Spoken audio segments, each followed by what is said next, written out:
The horse is already dead. The old hunter didn't even slow his pace. You just haven't realized it yet. Snow lashed across the northern mountain pass, erasing footprints almost as quickly as they were made. The blizzard had arrived hours earlier than expected, forcing merchants to abandon their wagons and woodcutters to retreat before the trail disappeared beneath the drifts. Only one set of fresh tracks continued into the forest. Hoofprints, large ones. Rowena Everhart tightened her wool cloak against the biting wind and knelt beside them. "They're fresh," she murmured. The horse couldn't be far. Behind her, 3 hunters exchanged uneasy glances. "Leave it alone," one warned. If an animal ran into the forest during a storm like this, nature has already made its choice. Another pointed toward the dark line of pines ahead. "Those cliffs are dangerous, even in summer. In winter," he shook his head, "they become graves." Before Rowena could answer, the wind carried a sound through the mountains. A horse's cry, not the proud neigh of a healthy stallion, a raw, desperate scream filled with pain. It echoed once, then faded into silence. Every hunter stopped walking. One quietly removed his cap. Poor beast. The oldest among them sighed. Nothing survives after making a sound like that. The men turned toward the village. Rowena did not. She looked down at the axe hanging from her belt, then at the coil of rope strapped to her pack. Finally, she stepped into the forest. "Rowena," the hunters called after her, "you're risking your life for a horse." She glanced back only once. "No." She smiled faintly. "I'm risking it for a life." The deeper she walked, the quieter the world became. Snow muffled every sound, except the crunch of her boots. The hoofprints zigzagged between towering pines before suddenly veering toward a steep, rocky slope. Her heart sank. At the bottom of the incline lay a massive black warhorse. He was unlike any horse Rowena had ever seen. His powerful frame dwarfed ordinary riding horses. Old scars crossed his shoulders, proof of countless battles survived. One front leg lay trapped beneath the trunk of a fallen pine tree. The impact had torn away his saddle. Blood stained the snow beneath him. His sides rose and fell with slow, painful breaths. As Rowena approached, the stallion forced one eye open. Bright silver, sharp despite the pain. He struggled to rise. His muscles trembled violently. Then he collapsed with a hoarse cry. "It's all right," Rowena whispered, kneeling beside him. "You don't have to prove you're strong anymore," the horse answered with a warning snort.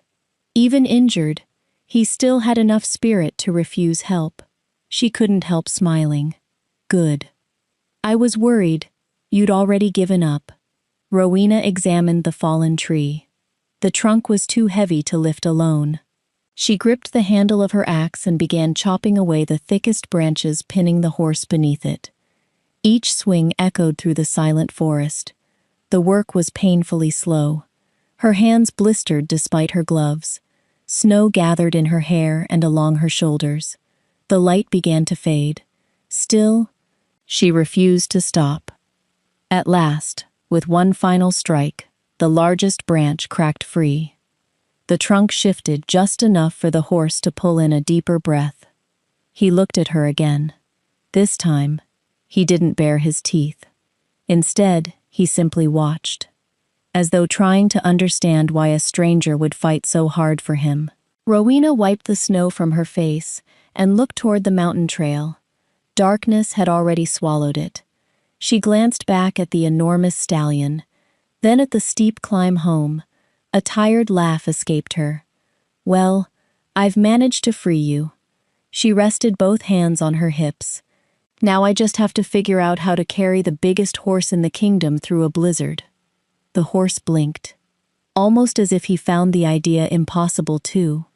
For one long moment, Rowena and the enormous warhorse simply stared at one another.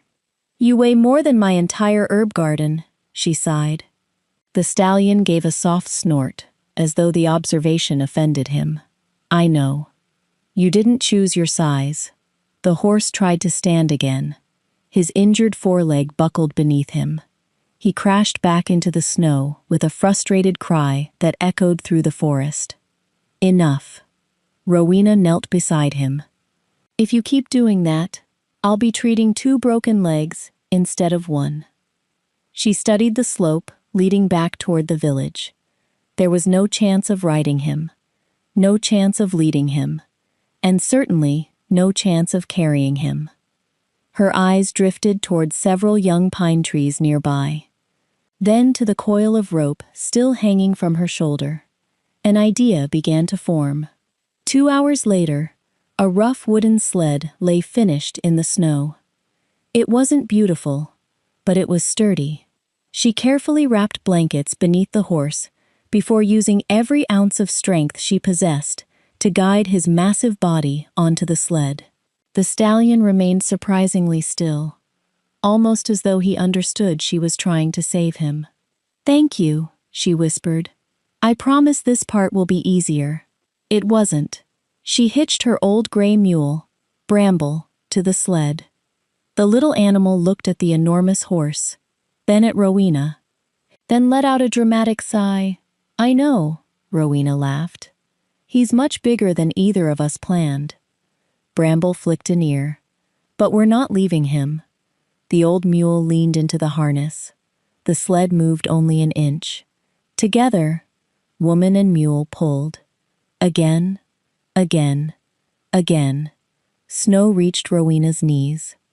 The blizzard stung her face until she could barely feel her cheeks.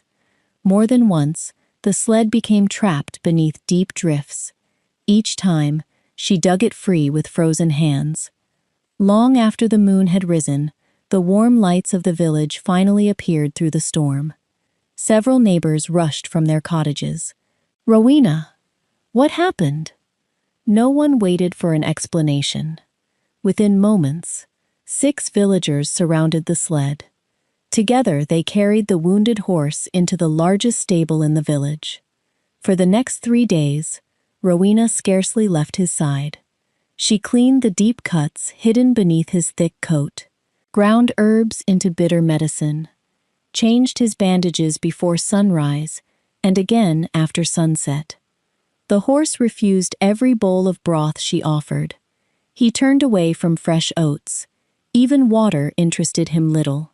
"You are the most stubborn patient I've ever met," Rowena muttered on the 3rd evening. "I've treated wolves with better manners." The horse looked away proudly. She folded her arms. "If you intend to survive, you'll have to trust someone." Silence filled the stable. Then, slowly, the great stallion lowered his head. He stretched his neck toward her outstretched hand. Carefully, he accepted a slice of apple from her palm. Rowena smiled so brightly that even Bramble gave an approving snort from the next stall. "There you are. I knew you were still fighting." The horse quietly finished the apple, then another. For the first time since she had found him beneath the fallen pine. Hope returned. Certain that the worst had passed, Rowena finally slept for more than a few hours. At sunrise, she carried a fresh bucket of oats into the stable. She stopped in the doorway. The stall was empty. The gate remained locked. Fresh hoofprints led away through the snow. For several heartbeats, Rowena simply stared at the empty stall. No. She set the bucket of oats on the floor and hurried inside. The blankets she had wrapped around the Warhorse the night before lay folded neatly in one corner. His bandages were gone. The stable door was still bolted from the inside. She frowned. "That's impossible." Bramble, her old mule, gave an innocent snort from the next stall. "You didn't open it, did you?" Bramble looked away. "Very helpful." Rowena unlatched the stable door and stepped into the crisp morning air. Fresh hoofprints crossed the snow. Deep, steady. The stallion had walked on his injured leg.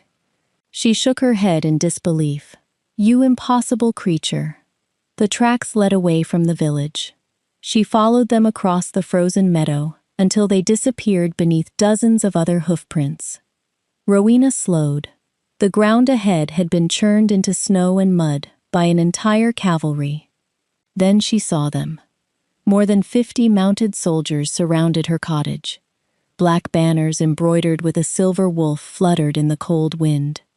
Every horse stood perfectly still. Every rider watched the forest. At the center of the formation sat a man in a dark winter cloak. His posture was calm, commanding. Beside him stood the great black Warhorse, alive, alert, his wounds freshly bandaged. The moment the stallion spotted Rowena, his ears lifted. Without hesitation, he trotted toward her. The royal stable master stepped forward. "Onyx!" The Warhorse ignored him completely. A young cavalry officer held out an apple. Onyx walked straight past him.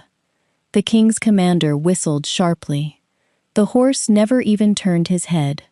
Instead, he stopped directly in front of Rowena, lowered his massive head, and rested it gently against her shoulder. A hush settled over the clearing. One soldier whispered, "I've never seen him do that." Another stared in amazement. "He barely lets the stable master touch him." The man at the center of the formation slowly dismounted. He crossed the snow with measured steps until he stood only a few feet away. His steel-gray eyes settled first on the horse, then on Rowena. "You must be the healer." She inclined her head politely.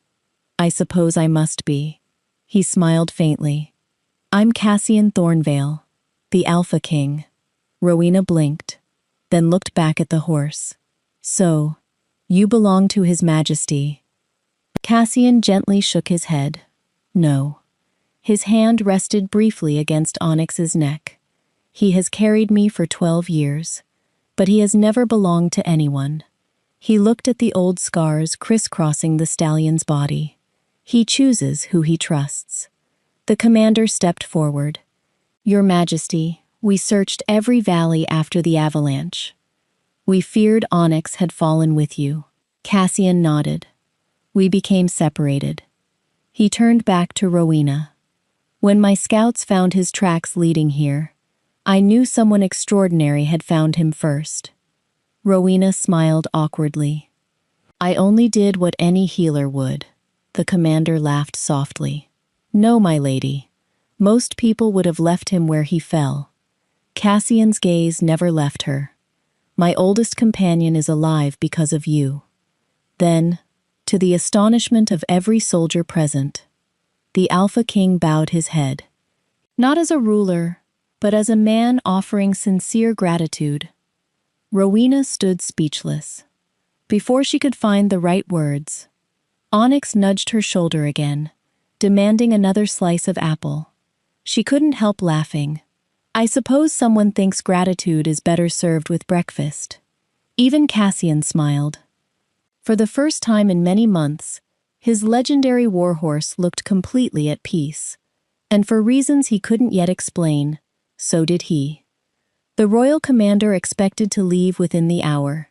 Instead, the Alpha King walked into Rowena's stable, removed his heavy cloak, and began brushing Onyx's coat.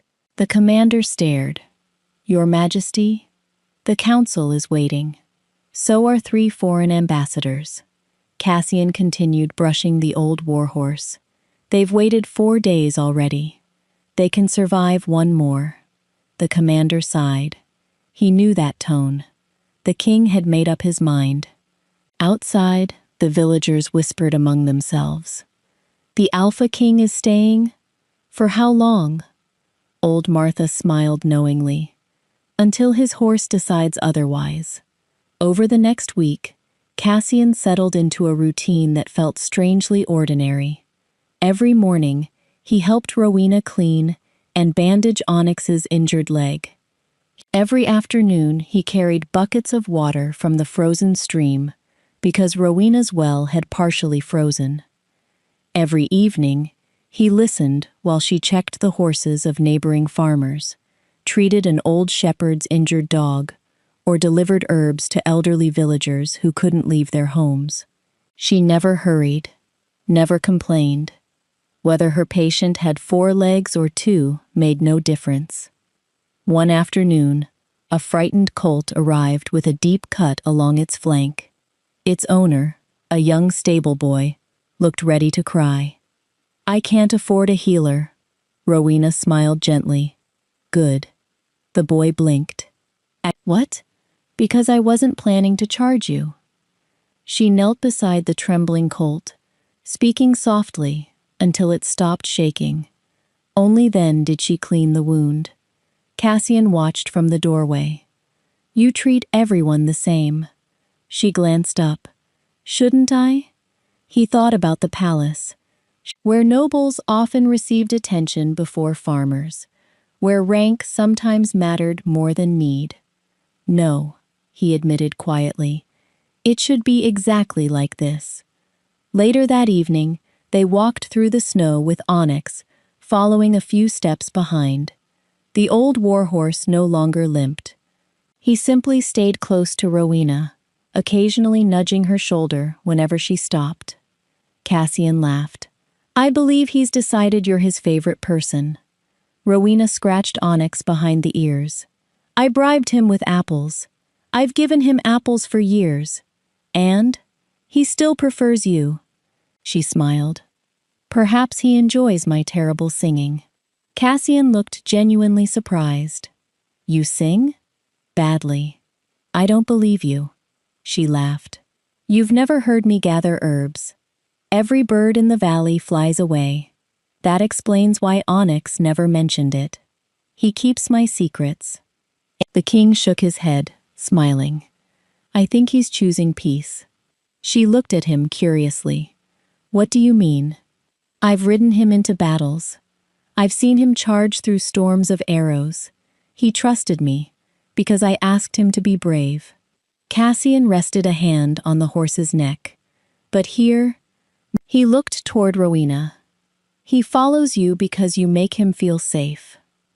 The words lingered between them, not because they described the horse, but because, somewhere deep inside, Cassian realized they described him too. For the first time in years, he slept through the night without dreaming of war. The following morning, Rowena removed the final bandage from Onyx's leg.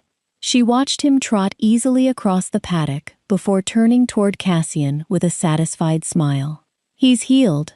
Cassian smiled back. "I'm glad." She nodded. "So, I suppose you'll be returning to the palace." He looked at the mountains, then at the quiet village, then at the woman smiling beside his oldest friend.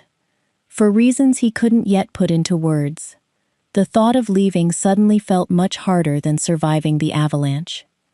The morning after Onyx was declared fully healed dawned bright and clear. For the first time in weeks, the mountain village was quiet. No snowstorm, no emergency, no wounded animals waiting outside Rowena's stable. Cassian stood beside Onyx, tightening the saddle himself. The old warhorse shifted his weight impatiently. "You're eager to leave?" Cassian asked.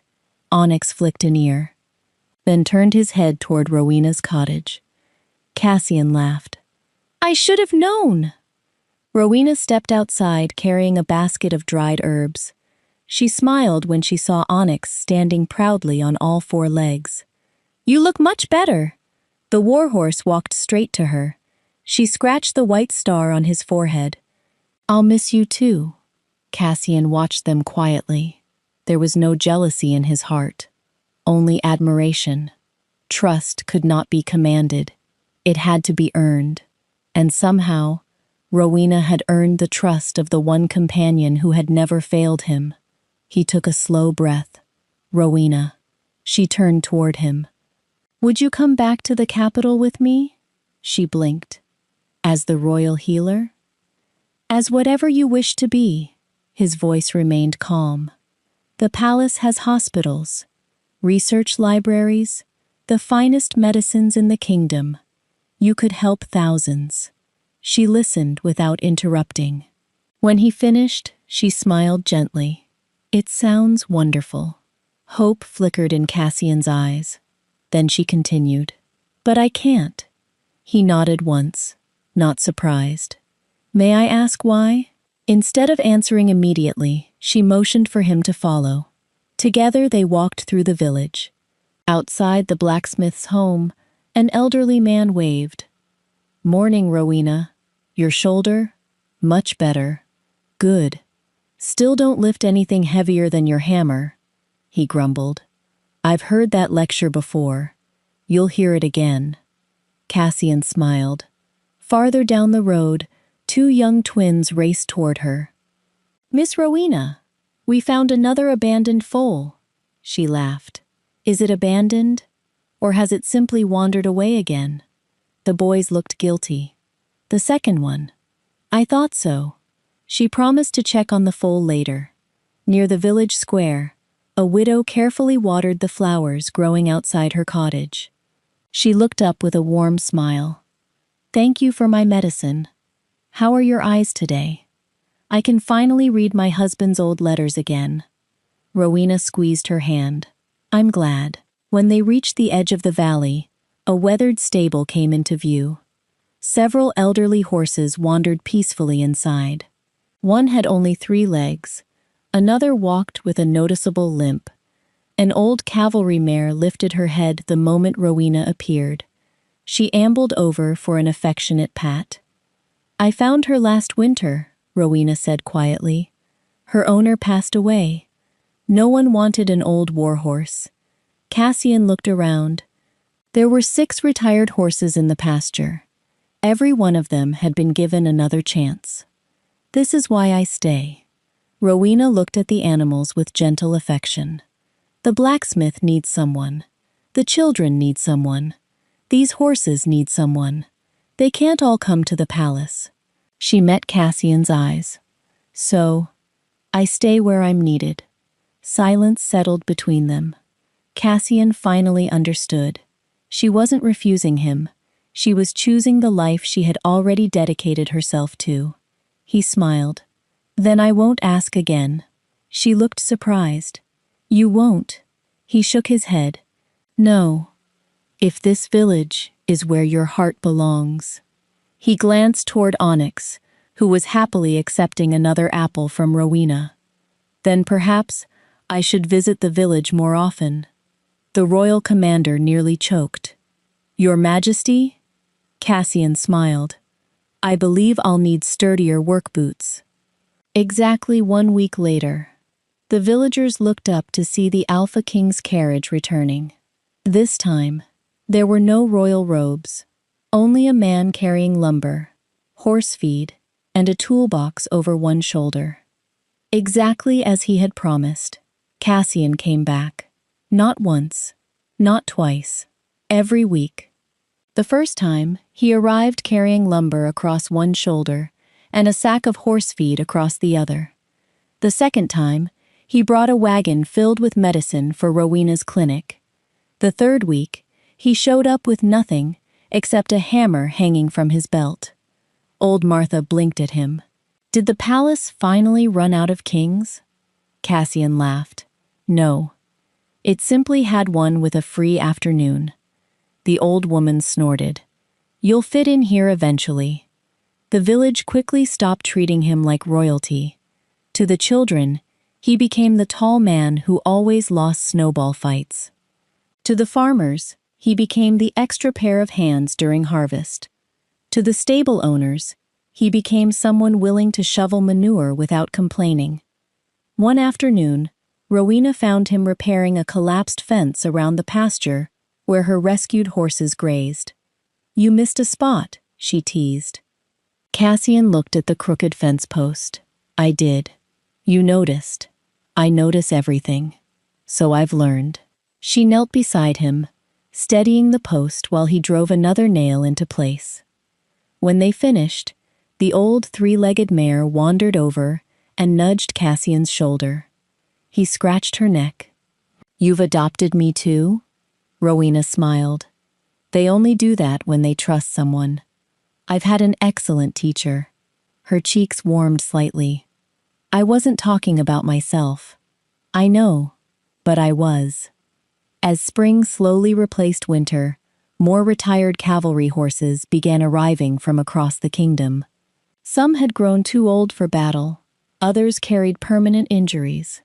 In years past, many would have been quietly abandoned once they could no longer serve. Cassian couldn't stop thinking about them. One evening, while watching Rowena gently clean the hoof of an elderly mare, he spoke without looking up. We failed them. Rowena continued working. Who? The horses. They carried soldiers through wars. They saved lives. And when they grew old, he looked across the pasture. We thank them by forgetting them. She rested a comforting hand on the mare's neck. It's never too late to do better. The words stayed with him. A month later, royal builders arrived in the valley. Not with soldiers, with architects, carpenters, stone masons. The villagers gathered curiously as Cassian unrolled a large set of drawings across an old wooden table. What is all this? Rowena asked. He smiled. A promise. He pointed to the plans. A sanctuary. For retired warhorses. No horse that served this kingdom will ever be abandoned again. The stable would include open pastures, a healing clinic, training grounds where children could learn proper care for animals. Retired cavalry soldiers would be invited to help care for the horses they once rode into battle. Rowena looked at the drawings in silence. You've been planning this. Since the day I watched you feed Onyx with your own hands. She looked at him. I only saved one horse. Cassian gently shook his head. No. You reminded a king what loyalty deserves. Construction began the following week. Even Cassian worked beside the builders. One afternoon, a retired cavalry captain stood watching Onyx grazing peacefully with the older horses. He smiled to himself. I've seen that stallion choose battlefields without hesitation. Cassian followed his gaze. So have I.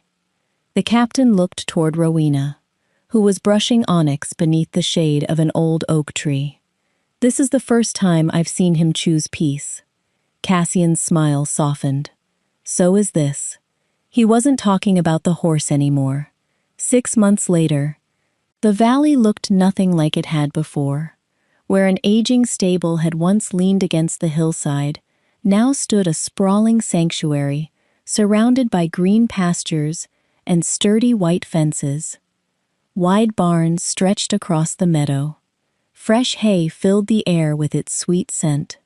Veterinary rooms stood beside training arenas, while large paddocks gave retired horses space to run freely for the first time in years. Above the entrance hung a carved wooden sign.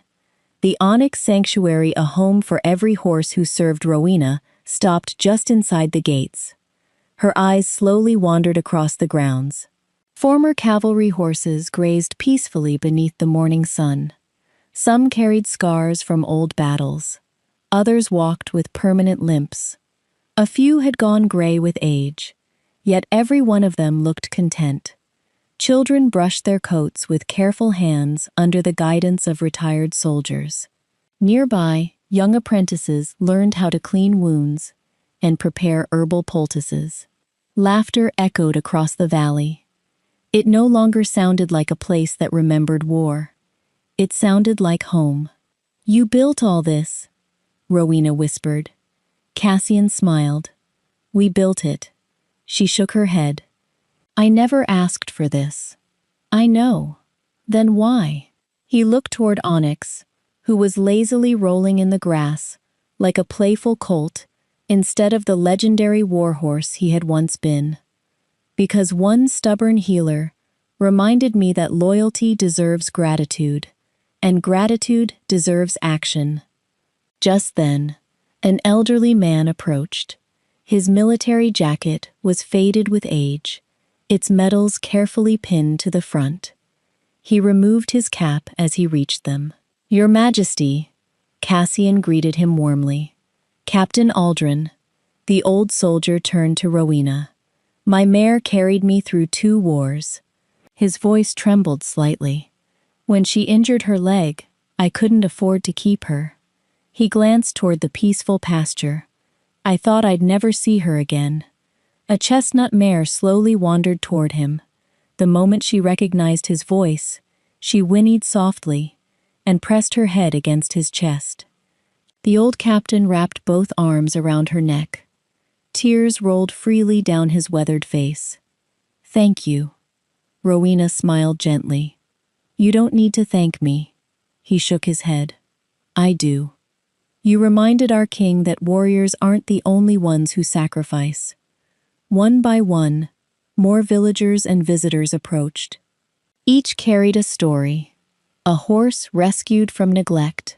A retired cavalry mount reunited with its rider. A frightened foal given another chance. The sanctuary had become more than a refuge. It had become a place where old wounds, both human and animal, finally began to heal. As evening settled over the valley, Cassian led Rowena to the largest stable. Inside, Onyx rested comfortably in a spacious stall lined with fresh straw. The old warhorse lifted his head as they entered and walked over with a contented nicker. Cassian stroked the silver star on Onyx's forehead. "He spent years carrying me." He looked at Rowena. "Now he reminds me every day where I belong."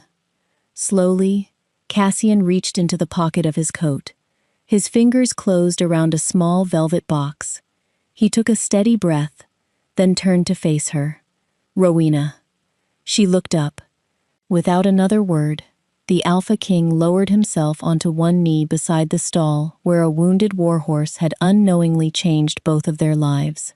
Onyx gave a pleased snort, as though he had been waiting for this moment all along.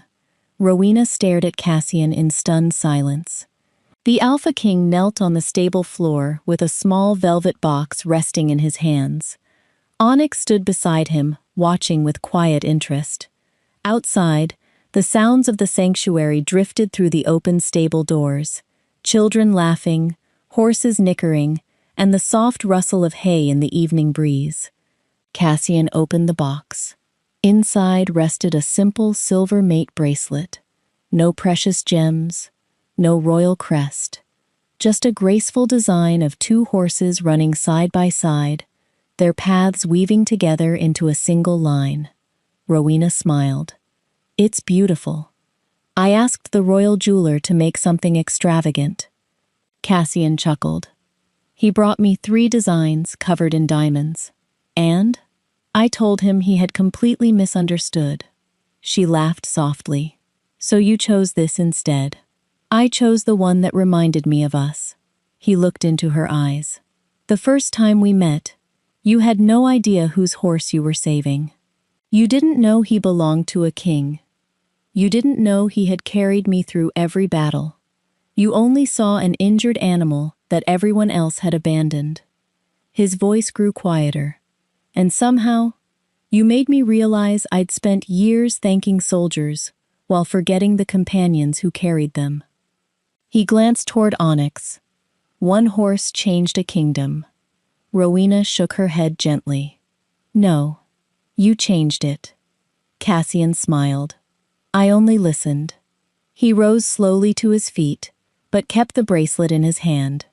"I don't want you to come with me, because I'm an Alpha King. I don't want you to choose the palace. I don't even want you to choose a crown." He took one careful step closer. "I want you to choose the man who learned how to become better because of you." Tears shimmered in Rowena's eyes. She remembered the blizzard, the fallen pine, the wounded horse who had refused to surrender. She remembered dragging that impossible animal home behind bramble. She remembered laughing when everyone told her she was wasting her time. She had thought she was saving a horse. Instead, she had found a future she never expected. Cassian held out the bracelet. "I can't promise life will always be easy. There will still be difficult choices. There will still be storms. But I promise, you'll never face them alone." Silence settled gently around them. Then Rowena reached for the bracelet, instead of waiting for him to place it on her wrist. She fastened it herself. She smiled through happy tears. "I suppose," she laughed softly, "this means you're staying in the village a little longer." Cassian grinned. "I was hoping you'd say that." She slipped her hand into his. "I'm not choosing a palace. I'm choosing you." At that exact moment, Onyx pushed his enormous head between them. The unexpected shove nearly knocked Cassian backward into a stack of hay bales. Rowena burst into laughter. Cassian caught his balance just in time. "I think," he rubbed Onyx's neck, "he approves." The old warhorse gave a proud snort. Outside, the sanctuary workers looked toward the stable as laughter echoed through the valley. Within moments, applause spread across the grounds. The retired cavalry captain removed his hat. Children cheered. Even the rescued horses lifted their heads, as if sensing the joy around them. The king had come searching for his lost warhorse. Instead, he had found the woman who taught both horse and king what home truly meant. 8 years later, the Onyx Sanctuary had become known in every kingdom. Warhorses that once would have been abandoned after battle now spent their days grazing in wide green pastures. Young foals orphaned by storms found new homes. Retired cavalry soldiers volunteered beside village children, teaching them that strength was measured not only by victory, but by kindness. Travelers journeyed for days just to visit the sanctuary. Most expected stories about Alpha King Cassian's greatest military triumphs. Instead, they were greeted by an old black warhorse with silver around his muzzle. Onyx. Though age had slowed his powerful stride, his eyes remained bright. Every morning, he followed the same routine. He ignored the royal stables, ignored the grand residence built near the sanctuary, ignored even the king waiting with fresh apples. Instead, he walked directly to Rowena. She would always be in the first stable at sunrise, checking the older horses before anyone else arrived. Without fail, Onyx rested his great head on her shoulder. Only then would he accept breakfast. The sanctuary staff smiled every time. "He's greeting the queen again." Cassian would simply laugh.